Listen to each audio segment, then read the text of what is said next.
नमस्कार. सोपी रेसिपीमध्ये तुम्हा सर्वांचं खूप खूप मनापासून स्वागत आहे.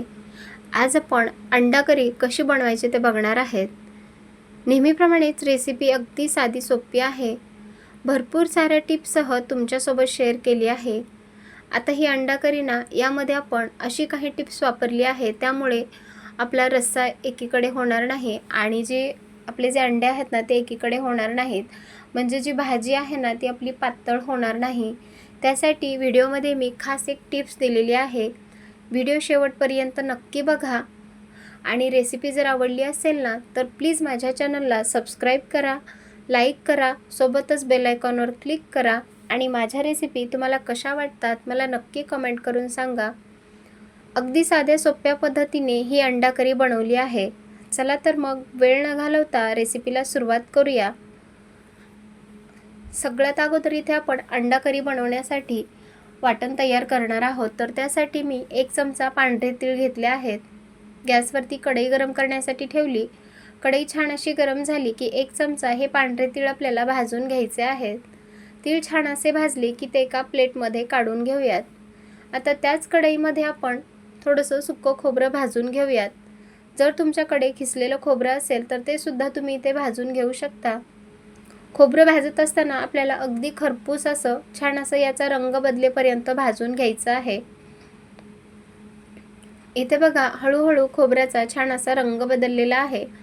आता हे भाजलेलं खोबरं सुद्धा आपण ज्या प्लेटमध्ये तीळ काढून घेतले होते ना, त्यामध्येच काढून घेऊयात. आता हे खोबरं आपण त्याच प्लेटमध्ये काढून घेऊयात. आता बघा त्याच कढईमध्ये इथे मी कांदा भाजून घेणार आहे. तर इथे मी 2 मध्यम आकाराचे कांदे घेतले. कांदे आपण असे पातळ स्लाइडमध्ये चिरून घेतले आहेत. आपण याचं वाटणच करणार आहोत, त्यामुळे तुम्ही कांदा कसाही चिरू शकता, बारीक चिरू शकता किंवा पातळ स्लाइडमध्ये सुद्धा चिरू शकता. आता मध्यम आचेवर कांद्याला छान असा लालसर रंग येईपर्यंत किंवा छान असा तांबूस रंग येईपर्यंत कांदा आपण भाजून घेऊयात. कांदा भाजून घेतल्यामुळे ना भाजीला खूप छान अशी टेस्ट येते. आता बघा कांदा छान असा तांबूस रंगावर भाजून झाला की यामध्ये 1 अद्रकीचा तुकडा टाकून घ्यायचा आहे. सोबतच 10 ते 12 लसणाच्या पाकळ्या टाकून घ्यायच्या आणि ते सुद्धा अगदी मिनिटभरासाठी आपल्याला परतून घ्यायचं आहे. बघा आपलं छान असं कांदा, लसूण आणि अद्रक परतून झालेलं आहे. आता यामध्ये 1 चमचा तेल टाकून घेतलं आणि तेलामध्ये हे छान असं आपण परतून घेऊयात. तुम्ही हवं तर सुरुवातीलाच यामध्ये तेल टाकून कांदा, अद्रक, लसूण छान असं परतून घेऊ शकता. पण मी सुरुवातीला कांदा छान असा भाजून घेतला, यामुळे कांदा परतण्यास जास्त वेळ लागणार नाही. सुरुवातीला कांदा भाजून घ्यायचा आणि भाजल्याच्या नंतर त्यामध्ये तेल टाकून अगदी मिनिटभरासाठी परतून घ्यायचा आहे. आता कांदासुद्धा छान असा भाजून झाला की त्याच प्लेटमध्ये काढून घेऊयात आणि हे जे मिश्रण आहे ना, ते पूर्णपणे आपल्याला अगदी थंडगार करून घ्यायचं आहे. इथे बघा आपण जे भाजून घेतलं होतं ना, ते पूर्णपणे थंडगार झालं आहे. तर आता याचं आपण एक वाटण करणार आहोत. याला पूर्णपणे थंडगारच करून घ्यायचं आणि मगच याचं वाटण करायचं आहे. वाटण करण्यासाठी इथे मी मिक्सरचं भांडं घेतलं. त्यामध्ये सर्व आपण हे जे भाजलेले मसाला आहे ना, ते टाकून घेऊयात. आता यामध्ये ना भरपूर सारी कोथिंबीर टाकून घेऊयात. यामध्ये 1 चमचा लाल तिखट टाकणार आहोत. इथे मी बेडगी मिरचीचं लाल तिखट वापरलं आहे. आता यामध्ये 2 चमचा कांदा लसूण मसाला वापरणार आहेत. यामुळे ना भाजीला खूप छान अशी टेस्ट येते. चवीपुरतं मीठ टाकून घ्यायचं आहे आणि यामध्ये आता अर्धा कप पाणी टाकून घ्यायचं. यावरती झाकण लावायचं आणि याची आपल्याला एकदम बारीक अशी पेस्ट तयार करून घ्यायची आहे.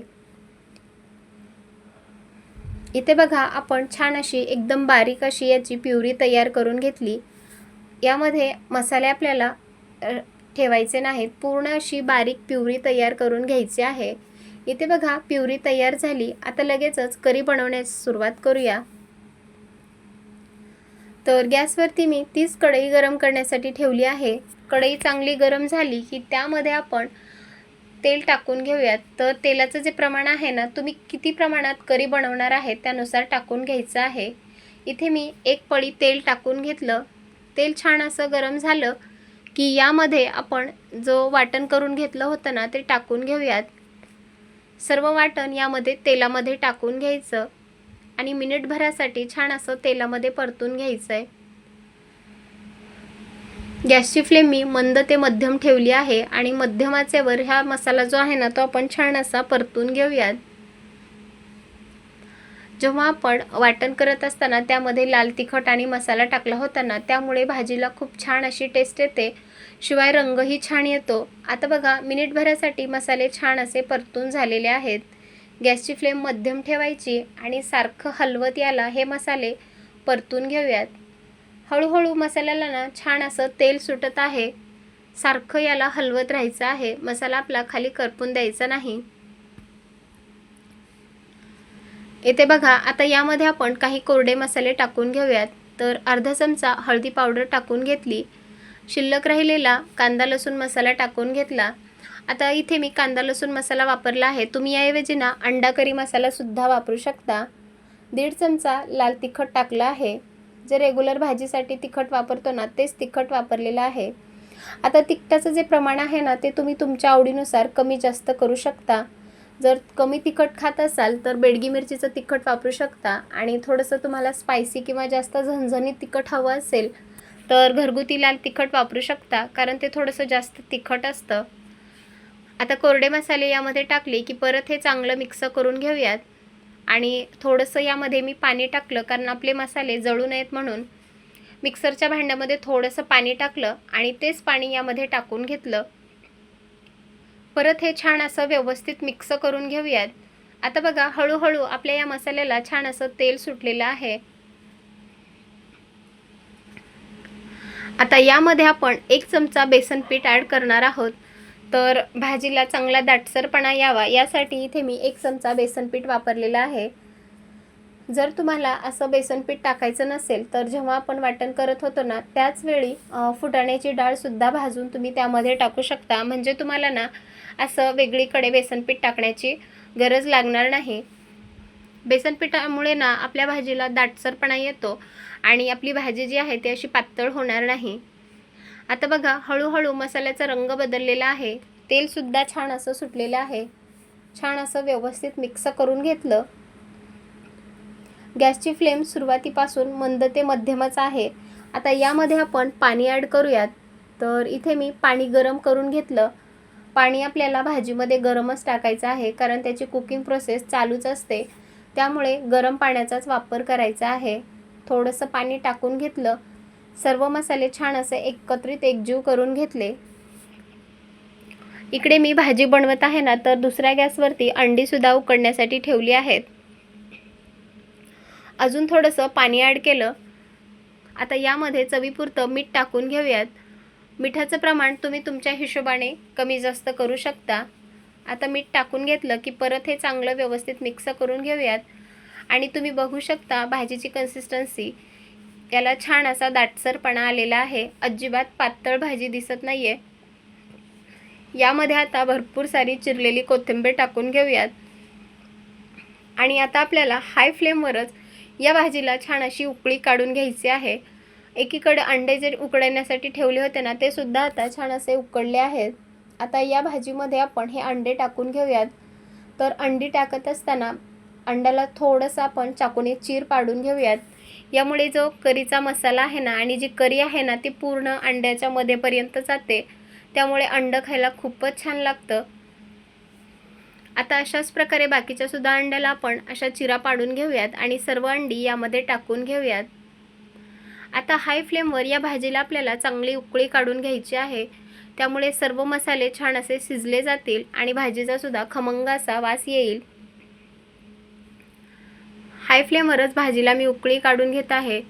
तर तुम्ही बघू शकता याला तर्री, म्हणजे जी करीवरची तर्री आली आहे ना किती मस्त अशी आली आहे. सोबतच दाटसरपणासुद्धा आलेला आहे. अजिबात भाजी एकीकडे झाली नाही, पाणी रस्सा एकीकडे झालेला नाही. अगदी मस्त अशी याला कन्सिस्टन्सी आलेली आहे. इथे आपली भाजी आता मस्त अशी तयार आहे. ही अंडा करी बनून तयार आहे. गॅस मी बंद करून घेतला आहे आणि लगेचच ही अंडा करी आपण सर्व करूयात. किती मस्त असं याला रंग आलेला आहे. इथे बघा मी एका दुसऱ्या बाउलमध्ये ही अंडा करी सर्व केली. अगदी 10 ते 15 मिनटामध्ये अंडा करी बनवून तयार आहे. दिसायला तर खूपच मस्त दिसत आहे आणि खायलासुद्धा अगदी जबरदस्त झाली आहे. तर ही अंडा करी तुम्ही चपातीबरोबर खाऊ शकता, भाकरीबरोबर किंवा भाताबरोबर खायला अफलातून लागते. तुम्हाला ही रेसिपी कशी वाटली मला नक्की कमेंट करून सांगा. व्हिडिओ जर आवडला असेल तर जास्तीत जास्त लोकांपर्यंत शेअर करा आणि तुम्हीसुद्धा ना एक वेळेस अशी ही अंडा करी नक्की बनवून पहा. आणि पुन्हा एकदा सर्वांना एक निवेदन आहे, जर तुम्हाला माझ्या रेसिपी आवडत असतील तर प्लीज माझ्या चॅनलला सबस्क्राईब करा, लाईक करा, सोबतच बेल आयकॉनवर क्लिक करा आणि माझ्या रेसिपी तुम्हाला कशा वाटतात मला नक्की कमेंट करून सांगा. माझा हा व्हिडिओ तुम्ही कोणत्या शहरातून, कोणत्या गावातून पाहताय ते सुद्धा मला नक्की सांगा. तोपर्यंत बाय बाय.